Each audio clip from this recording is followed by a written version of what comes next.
All right, and we're back with a special edition, or perhaps an emergency edition of the Traders Circle podcast. My name's Sam, and once again, I'm joined by Michael Cornebs. Good evening. Good evening to you too, Mike. And crazy market. Well, we've got a central character called Mr. Trump. Yep. He's gone crazy. He sounds like you're dealing with somebody very, very unreasonable, and I think he's creating a lot of havoc in the market. Absolutely. We've seen, strong volatility, strong selling, and, even if there is perhaps a plan in place, sometimes selling itself can create problems. And I think that's something that maybe we saw today, something we wanted to discuss. Yeah, I think the whole scenario has created a massive uncertainty. The big picture is that Trump's come out and he's put all these tariffs on, and the formula for the tariff, everybody's having quite a good laugh at it. It sounds stupid, probably because it is stupid. So he's mixed up a trade deficit with the balance of trade. So somebody like one of the Asian countries, they've got a 50% tariff put on them because they export more than they import. It's not that they've got a import tariff on US goods, so it's more about a balance of payments tariff. So Trump's saying to these long-standing friends, countries, Australia, you're not tariffing our goods, but we're going to put a tariff on you because you've got there's a trade deficit with you. Yeah, absolutely. And, I guess it is just sort of alluding to, it doesn't take into account, the current financial account and That's things right. like that. And so I think no surprise people are uncertain. Yep. You've heard stories or anecdotes perhaps of US consumers like delaying purchasing decisions, Correct. delaying spending.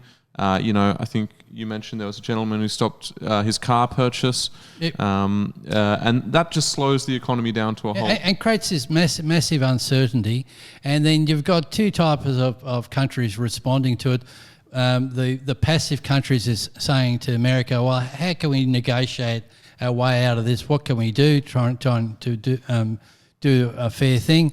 And then you've got the other countries like Canada and France and Germany saying, well, and China go, well, let's just have a fight. Yep.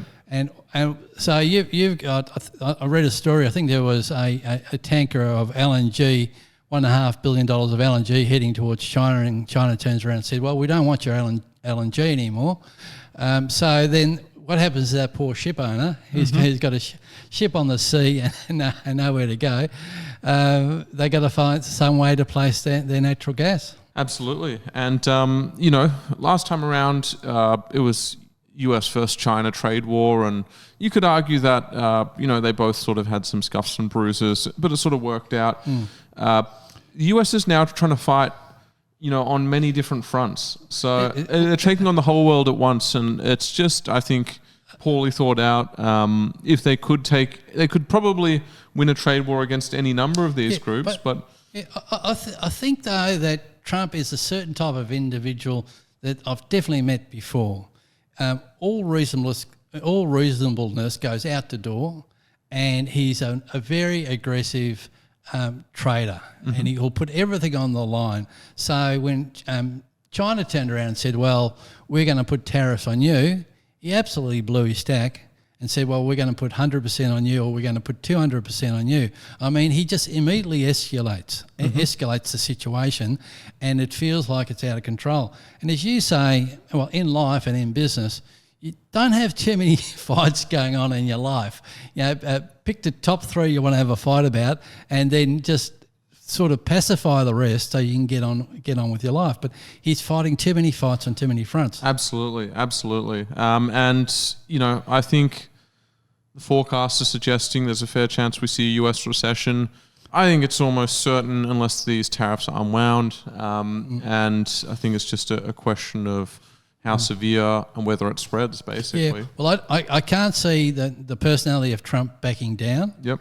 And I think people were happy for him to be elected because they felt the other side didn't really listen to the people or wasn't going in the right direction. So there was that will to make a change.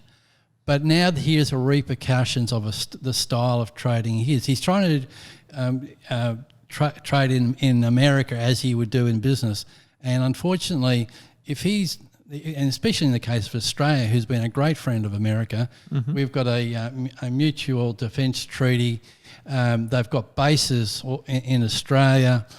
To turn around, and I was listening to the Senate doing some questioning, and the American senator saying, why are you picking on Australia, who is a great friend of ours, and we haven't got a deficit with him, we've got a surplus with Australia.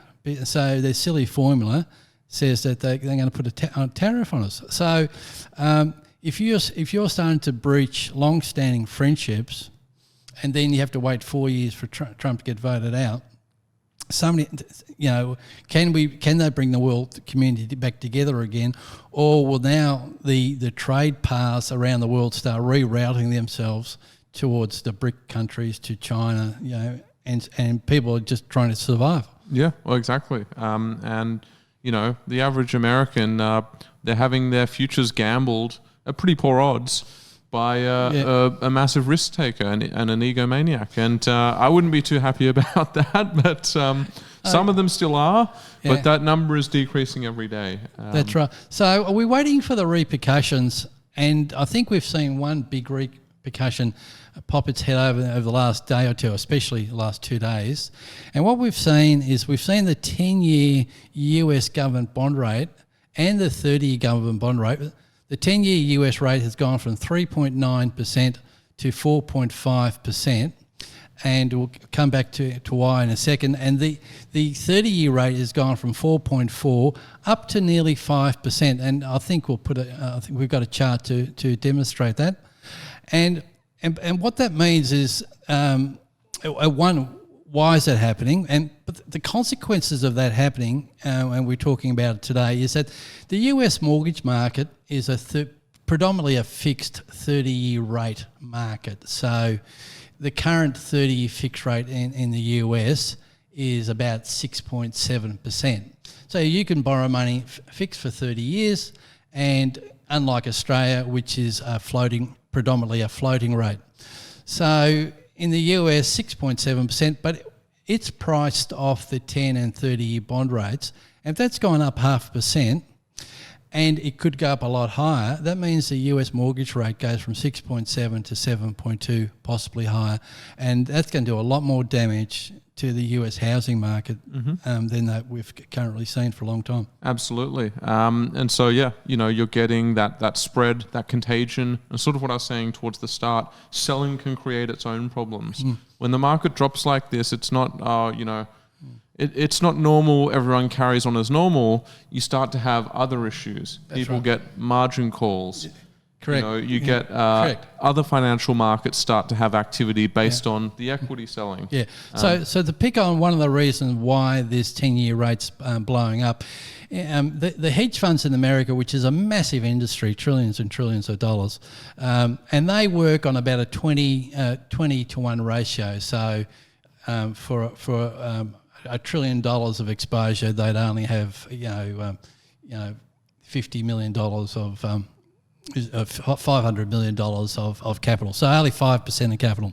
So what do they do? It's if you Google basis hedge trade, what that is that a lot of parts of the hedge fund market is buying US treasuries. They buy the treasuries and then they short the futures market. That's called a basis trade. So if you've got a physical 10-year bond and you've got a 10-year future, and they're different interest rates, say they're 20 points apart, they'll buy the treasury, sell the futures in the hope that trade comes in together. And the same thing happened in long-term capital management back in 1997. They bought the Russian bonds at a high interest rate, And as a hedge, they shorted the US bonds in the hope that those interest rates come together. But of course, the Russian bonds interest rates sold out a lot further, and it destroyed the company called Long-Term Capital Management. You can Google that. And that was backed by very many intelligent economists at the time. Nobel-winning economists. The chap who wrote the Black-Scholes option formula, Merton. And the government had to come in and bail them out. Now, the hedge fund industry is doing their basis trades with a rear pin back, buying treasuries, shorting futures, but it is currently unwinding. You can pick it up in Bloomberg, a couple other websites, and the trade is unwinding. And if you unwind, what it means is they're selling the cash treasuries and buying back the futures. They're just unwinding that position. Now, to get a sense of the value of that market, the basis trade, is that they believe if the markets move what they call 60 basis points. So when it goes from 4.4 to 5%, that is 0.6, that is 60 basis points. They believe 1 basis point is worth $600 million. Yeah, Jesus. So 600 million times 60 is about 3.6 trillion. And what happened when the basis trade was in trouble in 2019, 2020, the government had to come in and do a bailout. So what we're finding is that here is one aspect, unknown unknowns, as I could say, of what happens when we disrupt the financial markets with these tariffs. Trade flows, where are we going? We're all confused. There's no certainty out there. You seem to be at the whim of whether you're a friend with whether you get an invitation to Mar-a-Lago or not. Yep. It's not done on the basis of pure business anymore. No, it's not. It's not. I mean, so much of economic theory tries to treat people as rational, self-interested actors. Yep. And it's beyond that. And I just wanted to sort of touch on another thing. You talked about the basis trade. I think another issue that we might see with all this selling is a reduction in spending due to the wealth effect. Mm-hmm. So you talked about the potential for this lift in interest rates to raise mortgage rates. Yeah. Obviously, that could impact US house prices. We've seen equities fall very strongly. And those two things make up a fair amount of US household wealth. Mm-hmm. Now, the wealth effect dictates that basically as people get wealthier, they spend more money. As people get poorer, like they might be doing at the moment, they spend far less. So you could see a big drop in consumer spending as well. And then, there's also the drop from having all these import duties that you're essentially having to pay. Exactly right. And as I think I mentioned quite a few times, we've had this massive wealth effect in Australia where the house price has gone from $300,000 up to $3 million. And we always talk about stagnating real wages. The wages haven't gone up. So where people have paid their school fees from, done their renovations, gone on holidays, bought their car, is they've cashed out the increase in the asset value on the house. And it's clearly been done. Now, they might have started with a $100,000 mortgage in 1995, but they've ended up with $1 million mortgage currently. So that capital has been turned into income, and that income is what has driven the wealth effect of our economy. Mm-hmm. And if you threaten, if you go sideways on assets for the next 10 years, we're in deep trouble because we have not had the income which we previously had to pay for all those expenditures that we love to buy. So. And you, as you call it, the wealth effect. So, the wealth effect, I mean, we've seen like even the watch market, the price of Rolexes could have doubled in value, but they've come back, and collectible cars. So all this discretionary money has gone out and pushed up asset prices, and if it dries up, and the reason it can dry up is that as we mentioned with the unwinding of the basis trade, is that all this money circulating in the economy, if people are closing off trades, they're reducing the liquidity in the economy. And if you reduce your liquidity and you reduce the flow of money, asset prices will fall. And there's going to be all these unintended consequences that we'll be dealing with for quite a few years. Absolutely. I think we've probably talked about it before, but probably areas of stress might appear. Junk bonds, you're going to struggle to refinance there. Potentially private credit markets, they might struggle to find finance there. Yeah, absolutely. Yeah, we've covered issue about the private credit markets. Yeah, there's a lot of regulatory scrutiny on the private credit markets. We have I read a lot of defenders on that market. I think the big super funds are into that market, and they're saying, well, they prefer it. Well, all well and good. But if interest rates go up 1 or 2% in the long end, and those private credit markets work on the fact that you can lend money to higher risk investors, whether for building projects or infrastructure or whatever, if interest rates go up, those assets are going to be a lot harder to fund because of the serviceability requirements. And it's sort of all feeding on itself. It's been a positive momentum, obviously, past few years. But if it winds back, that momentum will just crash a lot of asset prices. Yep, absolutely. I think a lot of people are going to say, well, that's all well and good, but what do I do? Where do I put my money? What do I invest in? What level of risk should I take? And, it's hard. It's hard at times like this. You're seeing some of the most knowledgeable and professional investors in the world unwind their positions as we speak. Oh, that's right. And you have to hand it to old Warren Buffett, who we mentioned a couple of weeks ago. He's carrying about $300 billion in cash. Yep. Once again, he does look like a genius. Yep. Sitting back, waiting to buy assets. And if you stop buying assets now, it's a good chance that asset prices can go down a bit further. Absolutely. Everyone halfway through last year, end of last year, started this year, everyone thought he looked silly for cashing out. Yeah. Everyone had drunk the Kool-Aid. Yeah. They're going, these ridiculous valuations. And in many ways, there's still some pretty ridiculous valuations on our market and in the US. But everyone thought, it's just going to go further and further and further. And, history would prove them wrong, and it's proven them wrong again. That's right. And like I said, some of the valuations are still pretty extreme out there. Yeah. It's interesting too. At the moment, I'm just monitoring all the ETFs on issue in Australia. Although there's about $250 billion worth of ETFs out there in the varying sectors of the market. I'm noticing. I'm keeping track of how much money people put into those ETFs, shares on issue, and just seeing that currently.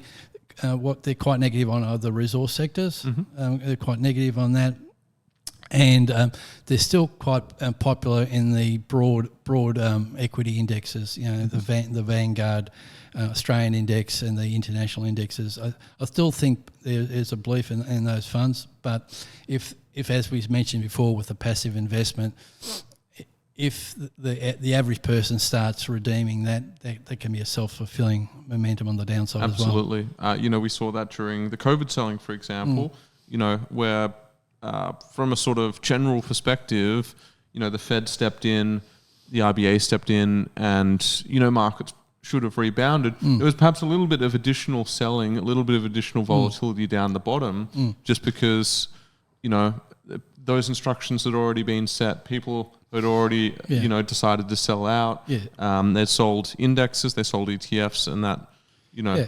And I think if the Fed or especially the Japanese or the Chinese want to rescue their equity markets, I think by just coming in with some liquidity, it will stabilise and will calm the market in the short term. It's how much more volatility. I mean, the VIX index, I think in the US hit about 60, which is quite a big number. Yeah. So it's very volatile out there, and we're seeing it on a day-to-day basis. I think the market was up at 9 o'clock last night, and then by the time we come to work, it's down 1.2%. Absolutely. All right. Well, I think perhaps we'll start to look at some of the things that you can do or the places that you can look. I think it's hard to go wrong with gold at the current price. Yeah. It's very elevated, but at the same time, it tends to perform fairly well, outperform at least during periods of market selling. And I think helping the gold price in Australian dollars is the fact the Aussie dollar is going down in value. So it dropped from 63 cents. It's up in the high 59s at the moment. And as the Aussie dollar goes down, because gold's priced in US dollars, that increases the $8 price of gold. So it's it's quite possible that the Aussie dollar can weaken a bit. If we're seeing higher interest rates in the US, the 10-year rates, the Aussie dollar doesn't look as attractive. Yeah, and it tends to see selling during periods of equity market volatility just in general, at least relative to the US dollar. The crypto market, we were saying, the Bitcoin's about $76,000 or $78,000. It's come down quite a bit. The company we mentioned quite a bit, MicroStrategy, they're currently holding 520,000 Bitcoin. They've paid an average price of nearly 67,000 US. The average price on 500,000 Bitcoin times 80,000 is about 40 billion US dollars. So their average price in is about $67,000. Current price $76,000. They're only up $10,000 per Bitcoin. But if that goes down much further, that company is still got a market cap of about $70 billion, which is way overvalued relative to net assets. Yeah, absolutely. Look, it might be time for that pairs trade to long Bitcoin, short MicroStrategy. It's been long theorized, and I'm sure it's burned a few wallets. Put it out as an ETF so we can leverage it. Yep. From a more longer term perspective, there will be bargains created by this. If you're looking for a longer term equity investment, I think the time will come fairly soon. We'll need to probably wait to see what the economic growth damage is, basically. On the banking sector, I mean, obviously the banks have taken a little bit of a fall. Is there, even though the PEs are quite stretched, do you think there's value coming back in there? In some of them less so. But I remember back probably 2015, 2016, where we had a peak in the banks and then they didn't rise for another 2 years. I think we're going to see another period of really lackluster performance from the banks. We've seen 2 years or 3 years now of no earnings growth. And yet the share prices, obviously dominated by CBA, the share prices have grown dramatically, probably 40% on no earnings growth. I think that's going to normalize over the next couple of years. Yeah, sure. I'm not super positive on the banks. I think in many ways they rely on, this really sort of stagnant growth in just Australian population, the Australian economy, and then the Australian housing market, and I just don't see those as sort of... Yeah, and they're talking about quite a few interest rate cuts this year, courtesy of all this economic trouble. Interest rates go down, the bank get quite a good free carry on the customer deposits. Yes. So they will squeeze net interest margins, I would imagine. Yeah. I think that in general, in the sort of more medium to longer term, they also can't charge as high a spread on their lending at lower interest rates. So that'll be another thing to watch. But not much forecast earnings growth for the sector, and yet valuations still extreme.